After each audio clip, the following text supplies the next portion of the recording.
ভাগবত বলছে যদি কেউ এই স্তুতি কেউ পাঠ করেন প্রত্যহ, তাহলে মৃত্যুকালে ভগবান তার সম্মুখে আসবেই আসবে, গ্যারেন্টেড একদম। ভগবান তার সম্মুখে আসবেই আসবে মৃত্যুকালে, তিনি দর্শন দেবেনই দেবেন যদি কেউ প্রত্যহ এই গজেন্দ্র মোক্ষ স্তুতি পাঠ করেন। আর কি বলেন, এই গজেন্দ্র মোক্ষ স্তুতি পাঠ করলে কি হয়, যে যদি কোনো বিপদে পড়েছি, কোনো রাস্তা, বিপদ থেকে বেরিয়ে আসার কোনো রাস্তা আমি খুঁজে পাচ্ছি না, বলে সেই সময়ে যদি এই গজেন্দ্র মোক্ষ স্তুতি পাঠ করা যায়, বলে সমস্ত বিপদ থেকে রক্ষা পাওয়া যায়। আর এর থেকে সব থেকে বড় মহিমা হচ্ছে ওটি, যিনি প্রত্যহ পাঠ করবেন মৃত্যুকালে ভগবান তার কাছে আসবেই আসবে, একদম গ্যারেন্টি দেওয়া। ভগবান তার কাছে গজেন্দ্রের কাছে যেমন এসেছিলেন, ঠিক তেমন যিনি পাঠ করবেন ভগবান তার কাছে আসবেই আসবে।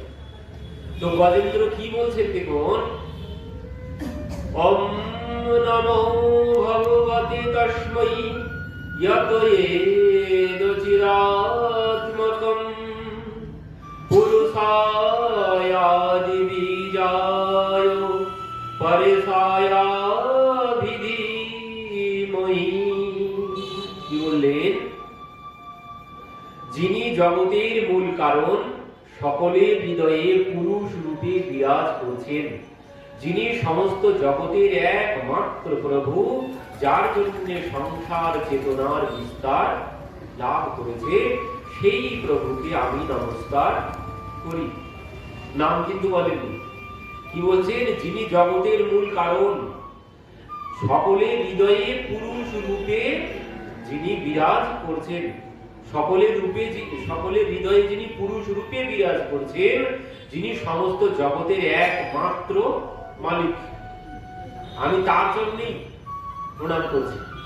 কোন নাম নেই, গজেন্দ্র যত স্তুতি করেছেন কোন নাম নেই ভগবানের। পরবর্তীতে বলছেন, যস্মান্নিদম ইয়তোষ্যেদম येनेदं यइदं स्वयं यस्मात् परमस्त्वा प्रपद्ये स्वयं भवम्। যস্মিন্নিদম ইয়তস্যেদম येनेदं यइदं स्वयं বলছে এই বিশ্ব যার মধ্যে অবস্থিত, যার সত্যতাবশত এই বিশ্বের প্রতীতি হচ্ছে। ওই যে আমরা বলি জগৎ মিথ্যা, ভগবান সত্য একমাত্র, আর জগৎ মিথ্যা। কিন্তু জগৎ কি মিথ্যা বলে মনে হচ্ছে নাকি? জগৎ মিথ্যা বলে মনে হয় নাকি? জগৎ সত্য, জগৎ সত্য, কিন্তু মিথ্যা কেন বলা হয়? একমাত্র ভগবান সত্য, জগৎ মিথ্যা, এই কথাই বলা হয়। কিন্তু জগৎ মিথ্যা নয়, জগৎ সত্য বলেই মনে হচ্ছে সবার কাছে, মনে হচ্ছে না জগৎ সত্য। কেন সত্য, মিথ্যা কেন বলা হয় বুঝলেই বোঝা যাবে সত্য কেন। মিথ্যা এই জন্য বলা হয়, আর সত্য কাকে বলে আর মিথ্যা কাকে বলে? সত্য তাকে বলে যেটি ছিল, আছে, থাকবে, সেটি হচ্ছে সত্য। যেটি ছিল না, আছে, পরবর্তীতে থাকবে না, এটি সত্য নয়। কিন্তু সত্য বলে মনে হয়। কেন সত্য বলে মনে হচ্ছে? কারণ সত্য স্বরূপ ভগবান থেকেই তো এসেছে জগৎ, জগৎ ভগবান থেকেই এসেছে, ভগবান সত্য, তো ভগবানই তো জগৎ কোথা থেকে এলো? ওই যে অহমেবাসমেবাগ্রে নাম্যদ্যৎ সদসৎপরম চতুর্শ্লোকী ভাগবতে স্বয়ং ভগবান বলছেন ব্রহ্মাকে, অহমেবাসমেবাগ্রে নান্যদ্যৎ সদ অসৎপরম, মানে যখন সদ অসৎ কোনো কিছু ছিল না অগ্রে, তখন আমি ছিলাম। এখন যা দেখতে পাচ্ছ সব আমি। যখন কোনো কিছু থাকবে না, তখনও আমি থাকবো। এই হচ্ছে চতুর্শ্লোকী ভাগবতের প্রথম শ্লোকে ভগবান ব্রহ্মাকে বলছেন। তো ব্রহ্মা বলছেন, প্রভু বুঝলাম, মানে যখন কোনো কিছু ছিল না আপনি ছিলেন। আপনি নিজেই বলছেন অহমেবাসমেব অগ্রে, মানে অগ্রে যখন কোনো কিছু ছিল না আপনি ছিলেন, যখন এখন সবকিছু আছে আপনি আছেন, যখন কোনো কিছু থাকবে না আপনি থাকবেন। তো প্রভু যখন কোনো কিছু ছিল না, শুধুমাত্র আপনি ছিলেন, তো এই জগৎ মাঝখানে কি করে হলো? জগৎ কি করে হলো? কোনো কিছু ছিল না, শুধুমাত্র ভগবান বলছে আমি ছিলাম, কোনো কিছু না, শুধুমাত্র আমি আছি। তো যদি শুধুমাত্র আমি একা থাকি আর কোনো কিছু যদি না থাকে, তো আমি কি করে কি করব? প্রভু এত বড় এ জগৎ কি করে তৈরি হলো? ব্রহ্মা প্রশ্ন করলেন। ভগবান বলছেন দেখো, এই জগৎ সব আমি তৈরি করেছি। কি করে? যে প্রভু কোনো কিছু তৈরি করতে দুইটি বিষয় লাগবে। কি? একটি নিমিত্ত কারণ আর একটি উপাদান কারণ। মানে একটি উপাদান, একটি ঘট বানাতে গেলে মাটি লাগবে, একটি যে মাটির আমি ঘট বানাবো তো মাটি লাগবে, আর সেই ঘট বানানোর জন্য একজন কারিগরও চাই। দুইটি বিষয় তো লাগবেই কোনো কিছু করতে গেলে। কিন্তু প্রভু আপনি বলছেন একাই আপনি ছিলেন, আর কোনো কিছু ছিল না। তো এই মাটি কোথা থেকে এলো? ঘরটা বানালো কে? আর মাটিটা কোথা থেকে এলো? ভগবান বলছেন দেখো, ওই বানানোর কারিগরও আমি, এই যে ঘট বানানোর কারিগরও আমি, আর ওই ঘট বানানোর জন্য যে মাটি লাগে ও মাটিটাও আমি, মাটিটাও আমি, কারিগরও আমি। তাহলে এই যে জগৎ রূপী ঘট এ কোথা থেকে এলো? ভগবান বলছেন আমি আমার ভিতর থেকে বার করেছি। যেভাবে মাকড়সা জাল বানায়, যেভাবে মাকড়সা জাল বানায় সে নিজের ভিতর থেকে লালা বার করে, ঠিক ওইভাবে আমি আমার ভিতর থেকে ওই মাটি বলো আর যা কিছু দেখতে পাচ্ছ, যা কিছু দেখতে পাচ্ছ এখানে সব আমি আমার ভিতর থেকে বার করেছি। তো এবার যিনি সত্য স্বরূপ, যিনি সত্য স্বরূপ, এবার তার ভিতর থেকে যা বার হবে সেটা কি মিথ্যা বার হবে না? যিনি সত্য স্বরূপ, মানে সোনার ভিতর থেকে আমি যদি কিছুটা সোনা নিয়ে নিই, তো তার ভিতর থেকে লোহা বার হবে না? লোহা বার হবে? সোনার ভিতর থেকে লোহা বার হবে না? সোনার ভিতর থেকে সোনাই বার হবে। তো ঠিক যেমন ভগবানের ভিতর থেকে জগৎ বার হয়েছে, ভগবান নিজের ভিতর থেকেই বার করেছেন, তো সেটি সত্য স্বরূপ। এই জন্যে ভগবানও যেমন সত্য, জগৎটাও ঠিক তেমনই সত্য। কিন্তু মিথ্যা কেন বলা হয়েছে শাস্ত্রে? মিথ্যা এই জন্য বলা হয়েছে ছিল না, শুধু ভগবান একাই ছিলেন, মাঝখানে আছে, কিন্তু পরবর্তীতে এই সংসার আবার থাকবে না, লয় হয়ে যাবে। এই জন্য মিথ্যা বলা হয়েছে। মানে ছিল না, আছে, থাকবে। সত্য তখনই হবে যখন ছিল, আছে, থাকবে, তখনই তাকে সত্য বলা হয়। কিন্তু সংসার ছিল না, আছে, আবার থাকবে না, এই জন্য সংসারকে মিথ্যা বলা হয়। কিন্তু সংসারকে আমরা সবাই সত্য ভাবি। কিসের জন্য? কারণ প্রভু তুমি, তোমার থেকে তুমি সত্য স্বরূপ, আর এই তোমার ভিতর থেকেই এই সংসার এসেছে। এই জন্যই এই সংসারকে আমরা সত্য বলে মনে করি। গজেন্দ্র বলছেন, তো বলছেন এই যিনি এই সংসার নির্মাণ করেছেন, আমি তার চরণে প্রণাম জানাই। পরবর্তীতে এইভাবে নমো আত্মপ্রদীপায় সাক্ষিণে পরমাত্মনে, নমো গিরায় বিদুরায়, নমো আত্মপ্রদীপায় সাক্ষিণে পরমাত্মনে, নমো গিরায় বিদুরায়, নমস্তেতসামপি। নমো আত্মপ্রদীপায় সাক্ষিণে পরমাত্মনে, নমো গিরায় বিদুরায়, নমস্তেতসামপি। কি বলছেন? স্বয়ং প্রকাশ সাক্ষী স্বরূপ সেই পরমাত্মাকে আমি নমস্কার করি। যিনি স্বয়ং প্রকাশ, যাকে প্রকাশ করার জন্য কোনো কিছুর মাধ্যম প্রয়োজন নেই, যিনি স্বয়ং প্রকাশ, যিনি সাক্ষী স্বরূপ, সেই পরমাত্মাকে আমি নমস্কার করি। যিনি সাক্ষী স্বরূপ মানে তিনি সবার মধ্যে সাক্ষী স্বরূপ দাঁড়িয়ে আছেন, সবার মধ্যে তিনি সাক্ষী স্বরূপ আছেন। তিনি না থাকলে জগৎ আমি কোনো কর্মই করতে পারব না। তিনি সাক্ষী স্বরূপ মানে তটস্থ রূপে আমাদের মধ্যে বাস করছেন। যিনি তটস্থ রূপে আমার মধ্যে বাস করছে বলে আমি কর্ম করছি। আমি নিজেকে বলবান, গুণবান, রূপবান, ধনবান ভাবছি কার জন্যে? তিনি আমার মধ্যে বসে আছেন, তাই তিনি যদি আমার মধ্যে বসে আছে আমরা জানতে ওটাই তো কথা। তো বলছেন যিনি আমার মধ্যে বসে আছেন বলেই আমি কর্ম করছি, তিনি যদি বসে না থাকেন তাহলে কিন্তু আমি কোনো কর্ম করতে পারবো না।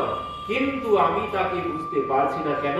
কুন্তী দেবী বলছেন মায়া জগনিকা চন্যম, মায়ার পর্দা আমার সম্মুখে দেওয়া আছে, তাই আমি তাকে দেখতে পাচ্ছি না। মানে কুয়াশা, আমার সম্মুখে কুয়াশা। এই কুয়াশা বাদ দিয়ে দেন, সব পরিষ্কার হয়ে যাবে কোনটি সত্য আর কোনটি মিথ্যা। কুয়াশা, কুয়াশা ভিতর থেকে যত কুয়াশা আছে সেই কুয়াশা সব বার করে দিন, সব পরিষ্কার হয়ে যাবে, সব দেখা যাবে। তখন কোনটি সত্য আর কোনটি মিথ্যা তখন সব দেখতে পাবো। তো যতদিন এই কুয়াশা আছে ভিতরে ততদিন তাকে চিনতে পারবো না। গজেন্দ্র চিনতে পারেনি। গজেন্দ্র যতদিন আত্মীয় বন্ধু বান্ধব তাদেরকেই ভেবেছিল তারাই আমার সব, ততদিন তো সে বুঝতে পারেনি পূর্বজন্মের গুরুদেবের আশীর্বাদও ফলেনি। যখন বুঝতে পারলো যে এরা আমার কেউ না, এই বৈরাগ্য যখন এলো, এই জ্ঞান যখন এলো, তখনই সে বুঝেছে, তখনই তার পূর্বজন্মের কথা, গুরুদেবের কথা তার সব স্মরণ হয়েছে। তো সেই গজেন্দ্র বলছেন প্রভু তুমি সাক্ষী স্বরূপ পরমাত্মা রূপে সবার মধ্যে বসে আছো। তো যিনি বসে আছেন সাক্ষী স্বরূপ পরমাত্মা রূপে জীবের মধ্যে, সেই ভগবানকে, তাকেই আমি প্রণাম করছি। নাম নিচ্ছেন না। এবার কি হয়েছে একটি চমৎকার বিষয়, এইভাবে যখন স্তুতি করছে সমস্ত দেবতাগণ সবাই এসে উপস্থিত, সবাই দাঁড়িয়ে দাঁড়িয়ে দেখছে, সবাই সেখানে এসে, যেমন কোন জায়গায় কিছু হলে আশপাশে সবাই শুনে চলে আসে, তো ওখানে সমস্ত দেবতারা সবাই এসে, ব্রহ্মা আদি দেবতাগণ সবাই এসে দাঁড়িয়ে আছেন। কিন্তু দুর্ভাগ্যের বিষয় কেউ সাহায্য করতে আসছে না, সবাই ছবি তুলছে, সবাই ভিডিও করছে। এখন যেমন কোনো কিছু হলে সবাই ভিডিও করবে, কেউ তোমাকে সাহায্য করতে আসবে না, যে যার মতো মোবাইল বার করে ভিডিও করছে, সবাই দাঁড়িয়ে দাঁড়িয়ে, কেউ সাহায্য করতে আসছে না। কেন আসছে না? দেবতারা সবাই বলছেন আমাকে তো ডাকছে না, গজেন্দ্র কাউকে ডাকছে না। এই যে সমস্ত স্তুতি গজেন্দ্র করেছে এখানে কোনো নাম নেই। এবার যে সমস্ত বৈশিষ্ট্যের কথা বলছেন দেবতারা দেখছেন এই সমস্ত গুণ তো আমার মধ্যে নেই। সে যে সমস্ত গুণের কথা বলেছে তারা দেখছেন এই সমস্ত গুণ তো আমার মধ্যে নেই, তাহলে আমাকে ডাকছে না, আমি তাহলে কেন যাব? এই যে ডাকছে না বলে তারা কেউ যাচ্ছে না, সবাই দাঁড়িয়ে আছেন সেখানে। পরবর্তীতে গজেন্দ্র কি বলছেন? নমো শান্তায় ঘোরায় মূঢ়ায় গুণধর্মিণে নির্বিশেষায় সম্যায় নমো জ্ঞান ঘনায় চ। নমো শান্তায় ঘোরায় মূঢ়ায় গুণধর্মিণে নির্বিশেষায় সম্যায় নমো জ্ঞান ঘনায় চ। বলছেন প্রভু যিনি তিন গুণের ঊর্ধ্বে, মানে নম শান্তায় মানে শান্ত, যিনি শান্তকে, শান্তকে শান্ত সেই যিনি তিন গুণের উপরে যেতে পেরেছেন, তিনি একমাত্র শান্ত। মানে সত্য রজ তম, এই তিন গুণই আমাকে ঘুরিয়ে মারছে। যত কিছু গরম ঠান্ডা আমার মধ্যে হচ্ছে সব এই তিন গুণ, এই সত্য রজ তম গুণের জন্য। এই তিন গুণ যিনি ত্যাগ করতে পারবেন তিনি একমাত্র শান্ত হতে পারবেন, আর কেউ শান্ত হতে পারবে না। দেবতারাও কেউ শান্ত নয়, কিন্তু ইন্দ্র, দেবরাজ ইন্দ্র ভগবানের ধামে যখন সেই গোকুলবাসীকে ডুবিয়ে দিতে চেয়েছিল ইন্দ্র, তো দেখলো তো সব শুকনো, তখন বুঝতে পেরেছে এ আমাদের উপরে কেউ আছে। তো তখনই তিনি সেই সুরভি মাতাকে নিয়ে প্রভুর কাছে গিয়েছিলেন। সেখানে দেবরাজ ইন্দ্রই স্তুতি করতে গিয়েও ওই কথাই বলেছিলেন, প্রভু বিশুদ্ধ সত্যম তব ধাম শান্তিম, এই কথা বলেছিলেন। প্রভু তোমার ধামই শান্ত আর তুমি শান্ত, মানে শান্তি একমাত্র তোমার ধামেই আছে আর তোমার মধ্যেই আছে, আর কোথাও নেই শান্তি, আর কোথাও নেই। সব জায়গায় তিন গুণ থাকবেই। স্বর্গের দেবতাদের মধ্যেও তিন গুণ না হলেও একটি গুণ আছে, মানে সত্য গুণে হয় দেবতা, তো সেখানে একটি গুণ তো থাকবেই। তো নির্গুণ, এই জন্য ভগবানকে নির্গুণ বলা হয়েছে। ওই যে আমরা এর আগেই শুনেছিলাম সার্বভৌম ভট্টাচার্য মহাপ্রভুকে বলছেন ভগবান নির্গুণ নিরাকার, নির্গুণ, তার কোনো গুণ নেই, এই জন্য তিনি নিরাকার, তার কোনো আকারও নেই। মহাপ্রভু বললেন না না তুমি বড় পণ্ডিত, কিন্তু তোমার ধরা ঠিক হয়নি, তুমি বুঝতে পারোনি নির্গুণ মানে কি বলা হয়েছে এখানে। নির্গুণ মানে ওই গুণ হচ্ছে তিনটি, সত্য, রজ, তম। এই তিন গুণ ভগবানের মধ্যে নেই, তাই তাকে নির্গুণ বলা হয়েছে। আর ইনি ভাবছেন তিনি নির্গুণ, তার কোনো গুণ নেই। বেগুন বেগুন ভেবে বসে আছে, তার কোনো গুণ নেই। সার্বভৌম ভট্টাচার্যের মতো জগৎ বিখ্যাত পণ্ডিত যিনি, তার উপরে কোনো পণ্ডিত নেই, সে এই এর ব্যাখ্যা করেছে যে ভগবান নির্গুণ, তার কোনো গুণ নেই, যত গুণ সব আমার মধ্যেই আছে, আমি সর্বগুণের আধার, আমার মধ্যেই সমস্ত গুণ আছে, ভগবানের মধ্যে কোনো গুণ নেই। মহাপ্রভু বললেন তোমার এ সম্পূর্ণ ভুল হয়েছে, বোঝাও। তিনি বলা হয়েছে এই তিন গুণের বাইরে, তার মধ্যে এই সত্য রজতম গুণ নেই।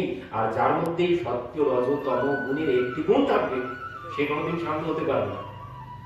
সত্যগুণেও শান্ত হওয়া সম্ভব নয়, রজগুণে তো একদমই সম্ভব নয়। রজগুণ যার মধ্যে বেশি আছে, সে চাইবে আরো চাই, আরো চাই, আরো চাই, আরো চাই। তমগুণ যার মধ্যে আছে, সে তো ওই তমগুণে কি হয়, তমগুণে ওই খাওয়া দাওয়া, নানান রকম তামসিক ভোজন, তমগুণে তামসিক কর্ম যারা করে তার মধ্যে, মানে চুরি, ডাকাতি, হত্যা, এগুলো তমগুণের দ্বারা হয়।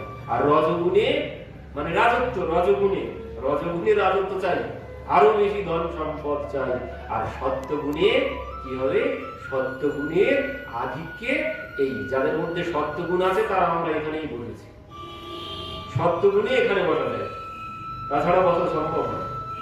একমাত্র এখানে বসতে গেলে সত্যগুণ চাই। তো এই তিন গুণ থাকলে কর্ম করব, কিন্তু এই তিন গুণ যখন না থাকবে, পুরো শান্ত, একদম শান্ত হয়ে যাব যখন এই তিন গুণের বাইরে বার হতে পারবো। তো বলছেন প্রভু সে একমাত্র তুমি, এই তিন গুণের বাইরে যিনি, আমি তার চরণে প্রণাম করছি। এখানে কোনো নাম তিনি করেননি। দেবতারা সবাই দাঁড়িয়ে আছে, কেন তারা সাহায্য করবে, তারা সবাই দেখেই যাচ্ছে। পরবর্তীতে গজেন্দ্র বলছেন ক্ষেত্রজ্ঞায় নমস্ত্যভ্যম সর্বদক্ষায় সাক্ষিণে পুরুষায় আত্মমূলায় মূল প্রকৃতয়ে নমঃ। কি বলেন, ক্ষেত্রজ্ঞায় নমস্ত্যভ্যম। ক্ষেত্রজ্ঞ এর অনেক বড় ব্যাখ্যা আছে, গীতাতেও আছে। আপনি সকলের প্রভু, আপনি পুরুষ প্রকৃতি রূপে বিদ্যমান। বলছেন আপনি একমাত্র পুরুষ, আপনি এই জগতে একমাত্র পুরুষ, আর কেউ পুরুষ নেই। তো যিনি ওই একমাত্র পুরুষ এই জগতে, আমি তার চরণে প্রণাম জানাচ্ছি। পরবর্তীতে বলছেন, এবার একটি খুব ভালো কথা বলেছেন। কি বলছেন দেখুন, আত্মা আত্মজাপ্য গৃহ বৃত্য জনেষু সপ্তৈ দুষ্প্রাপ্য নায় গুণ সংজ্ঞ বিবর্জিতায় মুক্ত্যাত্মবিসহৃদয়ে পরিভাবিতয়ে জ্ঞানাত্মনে ভাগবতে নমো ঈশ্বরায়। আত্মজাপ্যায় গৃহ বৃত্য জনেষু সপ্তৈর দুষ্প্রাপ্য নায় গুণসঙ্গ বিবর্জিতায়। কি বলছেন, যারা দেহ, পুত্র, গুরুজন, গৃহ, সম্পত্তির প্রতি আসক্ত, তাদের পক্ষে আপনাকে লাভ করা কিছুতেই সম্ভব নয়, কারণ আপনি স্বয়ং গুণাদিতে আসক্ত শূন্য। তিনি ওই তিন গুণে কোনটাই তিনি আসক্ত নন। তো বলছেন যিনি এই তিন গুণে আসক্ত থাকবেন, এই যে সংসারী স্ত্রী পুত্র ধনে আসক্ত কিসের জন্য, এই তিন গুণের জন্য। তিন গুণের জন্য যিনি রজগুণের মধ্যে, যার মধ্যে রজগুণ, সে অর্থ সম্পত্তিতে, জমি জায়গার প্রতি সে আসক্ত। যে তমগুণ যার মধ্যে বেশি, সে ওই সংসারের প্রতি আসক্ত। তো বলছেন প্রভু, যে এই সংসারে আসক্ত, সে কিছুতেই তোমাকে উপলব্ধি করতে পারবে না। কেন? কারণ তুমি আসক্তি শূন্য, তুমি আসক্তি শূন্য। তো তুমি আসক্তি শূন্য, তো তোমাকে জানতে গেলেও ঠিক আসক্তি শূন্যই হতে হবে। 3 গুণের বাইরে বার হতে হবে, তারপর তাকে জানা যাবে। তুমি যেমন আসক্তি শূন্য, তেমন যদি কেউ আসক্তি শূন্য হতে পারে, তাহলেই তোমাকে সে উপলব্ধি করতে পারবে, আর কেউ উপলব্ধি করতে পারবেন না। তো ভগবানকে উপলব্ধি করার পাওয়ার ফর্মুলা দিয়ে দিয়েছে, ভগবানকে পাওয়ার ফর্মুলা দিয়েছেন গজেন্দ্র। ওই আসক্তি শূন্য হতে হবে, না হলে ভগবানকে পাওয়া কিছুতেই সম্ভব নয়। আরো কি বলছেন? জীবন মুক্ত মহাপুরুষগণ নিজে হৃদয়ে অবিরত আপনার কথা চিন্তন করেন, সেই ঐশ্বর্যপূর্ণ ভগবানকে প্রণাম। কি বলছেন? জীবন মুক্ত ঋষি মহাত্মাগণ তারা সর্বক্ষণ যার কথা হৃদয়ে চিন্তন করেন, নাম করেন। কি বলছেন? মুক্ত আত্মবিহি সহৃদয়ে পরিভাবিতয় জ্ঞানাত্মনে ভগবতে নমো ঈশ্বরায়। যে সমস্ত ঋষি মহর্ষিগণ যারা সর্বক্ষণ তারা যার কথা হৃদয়ের মধ্যে চিন্তন করেন, গুণগান করেন, সেই ভগবানকে আমি প্রণাম করছি। তো এখানেও তিনি কোনো নাম নেননি। তো এই জন্যে কোন দেবতারা কেউ সাহায্য করতে আসছেন না। এইভাবে যখন স্তুতি করেই চলেছেন, এবার শেষে 29 নম্বর শ্লোক, 29 নম্বর শ্লোকে তখন মানে গজেন্দ্র তখন একদম চলেই গেছে, সুরটা শুধুমাত্র উপরে আছে। তখন গজেন্দ্র কি করলেন? ওই দেখছিলেন যে পাশেই একটি পদ্ম ফুল, কোথাও আছে সরোবরে পদ্ম ফুল ফুটেছিল, কোথাও আছে না সরোবরে পদ্ম ফুল ফোটে নি।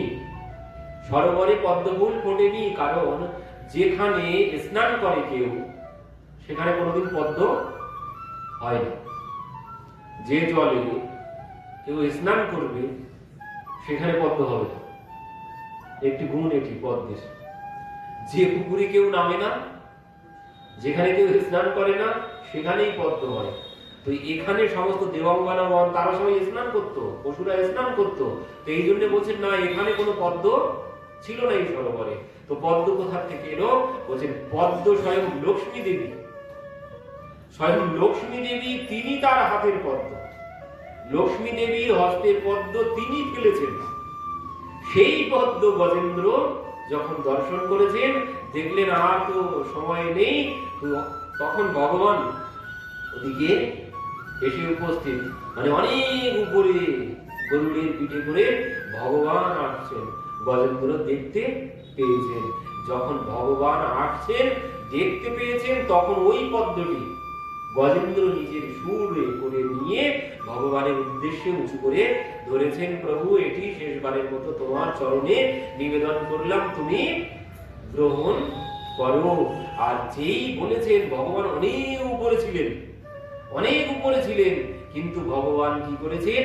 পরিষ্কার ভাগবতে বলছেন, তম বিক্ষ পীড়িত তম বিক্ষ পীড়িত মজঃ সহসাবতীর্থ সাগ্রহ মাসু সরস কৃপয়া জহার। তম বিক্ষ পীড়িত মজঃ বলছেন, তম বিক্ষ মানে ভগবান তাকে দর্শন করেছেন উপর থেকে। বৃক্ষ মানে দর্শন করে, পীড়িত মানে কষ্টে আছে। ভগবান তাকে দর্শন করে সহসাবতীর্থ, ভগবান সেই গরুড়ের পিঠ থেকে ঝাঁপ দিয়ে পড়েছেন। মানে গরুড়কে বলছেন, গরুড় আরো জোরে চলো, আরো জোরে চলো। গরুড় বলছেন, প্রভু এর থেকে জোরে আমি আর যেতে পারি না, সর্বোচ্চ গতিতেই আমি চলছি। কিন্তু ভগবান বলছেন, না আরো জোরে চলো, কারণ ভগবান ভক্তের কাছে আসছেন। এই জন্য ভক্তের সাথে, ভক্তের যেমন ভগবানের সাথে মিলিত হওয়ার জন্য আকুলতা আছে, ঠিক ভগবানের মধ্যেও তেমন আকুলতা আছে। আর এই আকুলতার জন্য গরুড় এত জোরে আসছেন, তবুও ভগবান মনে করছেন না, গরুড় হয়তো আস্তে আস্তে যাচ্ছে। যখন আকুলতা বেশি হয়, কাউকে দেখার জন্য যদি উৎকণ্ঠা বেশি হয় আমার মধ্যে, কাউকে যদি দেখার উৎকণ্ঠা আমার মধ্যে খুব বেশি হয়, তখন যদি গাড়িতেও যাই, গাড়ি যদি সর্বোচ্চ জোরেও চলে, তখন মনে হয় কি গাড়ি আস্তে চলছে। যদি আমার ভিতরে আকুলতা থাকে, তখন এমনই হবে। তো ভগবানের মধ্যে এত আকুলতা, গরুরকে বলছে গরুর আরো জোরে চলো, এত কেন আস্তে চলছো? তোমার কি হিংসে হচ্ছে আমি যদি তোমার জায়গায় হাতিকে আমার বাহন করে নি, এই জন্য তুমি আস্তে আস্তে চলছো? গরুর বলছে না প্রভু, আমি সর্বোচ্চ গতিতেই চলছি।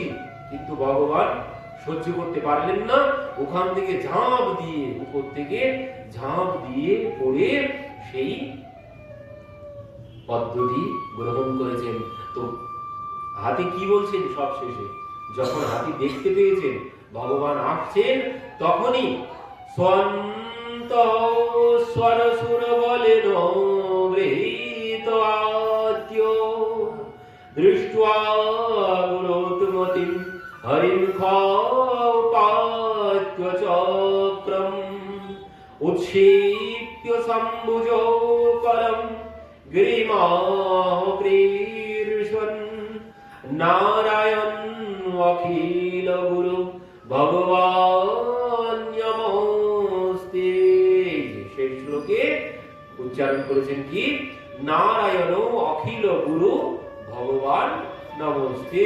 বলছেন এই জগতের গুরুকে নারায়ণ অখিল গুরু, মানে আর তো কেউ আসেনি, ভগবান নারায়ণ আসছেন দেখেই গজেন্দ্র বলছেন তাহলে এই জগতের একমাত্র মালিক নারায়ণ অখিল গুরু ভগবান নমস্তে বলে এবার তিনি নাম বলেছেন, কারণ ভগবান নারায়ণ আসছেন দর্শন করে।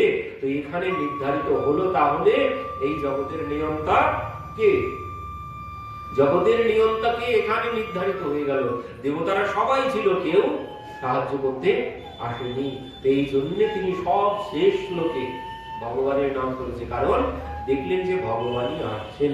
তো ভগবান এসে গজেন্দ্রকে প্রথমে কি করলেন, গ্রাহাত বিপাটিত মুখাদ হরিণা গজেন্দ্রম, ভগবান সুদর্শন চক্র দ্বারা সেই হস্তি মানে কুমিরটিকে মানে তাকে ছেদন করলো, কুমিরটিকে সুদর্শন দ্বারা। এবার হস্তিকে তিনি উদ্ধার করলেন। তো এবার কি হয়েছে, দেখেছে কে, হাতি উদ্ধার হয়ে গেল, আগে কে, কুমিরটি উদ্ধার হয়ে গেল, ডাকলো কিন্তু হাতি, হস্তি ডেকেছে কিন্তু উদ্ধার আগে হলো কুমিরটি। কেন? এর মধ্যেও তত্ত্ব আছে। এর মধ্যে তত্ত্ব হচ্ছে এই যে কুমিরটি ধরেছিল গজেন্দ্রের চরণ, গজেন্দ্র ভক্ত, এই জন্যে ভক্তের চরণ ধরে সে উদ্ধার আগে পেয়েছে, ভক্তের চরণ ধরে সে উদ্ধার আগে পেয়েছে।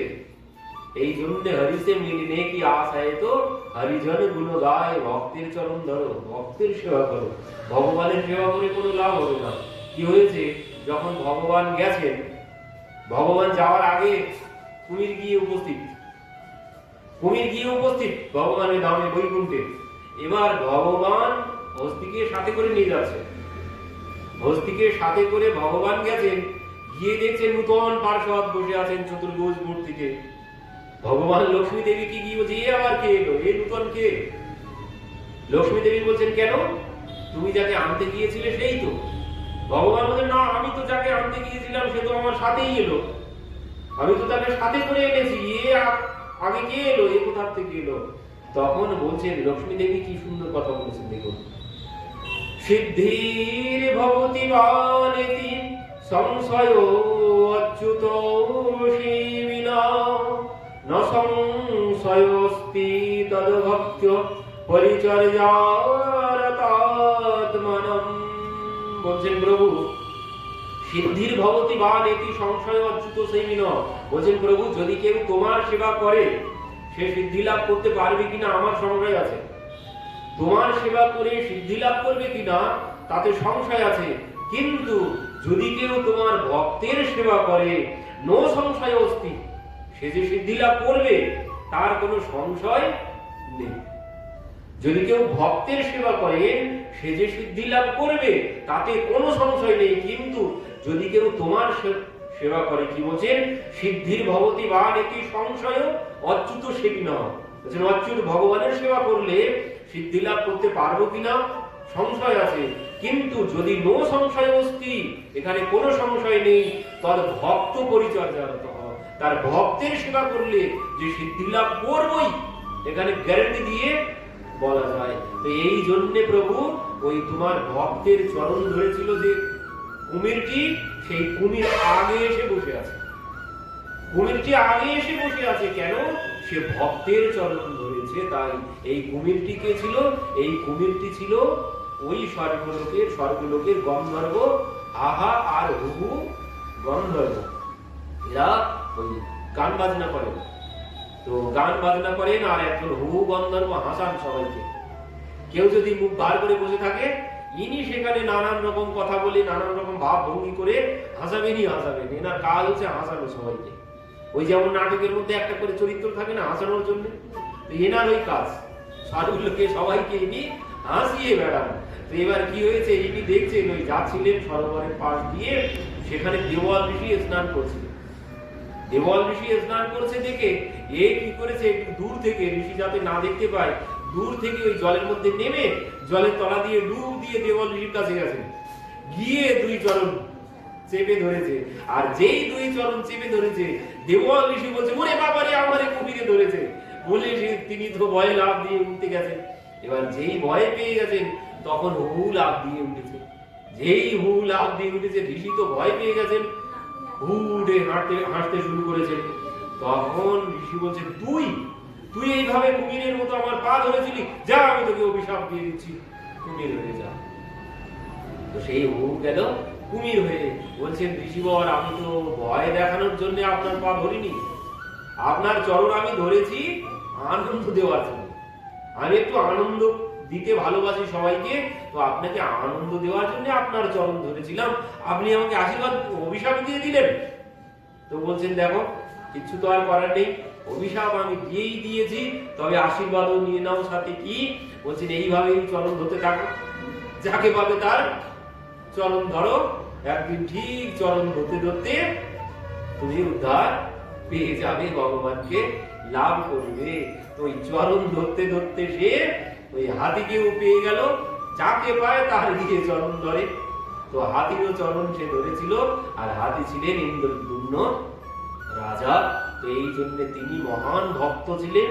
তো এই ভক্তের চরণ ধারণ করেছিলেন বলে আজ সে তার আগে উদ্ধার প্রাপ্ত হয়েছেন। তো এই হচ্ছে গজেন্দ্র বংশ স্তুতির মহিমা, হচ্ছে এটি মানে ভক্তের চরণ।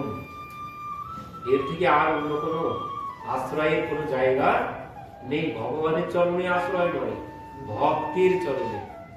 অহম হরে তব পাদৈ কমূলঃ দাসানু দাসঃ ভবিতাস্মি ভূয়ঃ। প্রভু তোমার দাস হতে চাই না, তোমার দাসের দাসের দাসানু দাস হতে চাই। এই হচ্ছে ভক্তের চরণে আশ্রয় লাভের ফল। এই ভক্তের চরণ আশ্রয় করলে তিনি উদ্ধার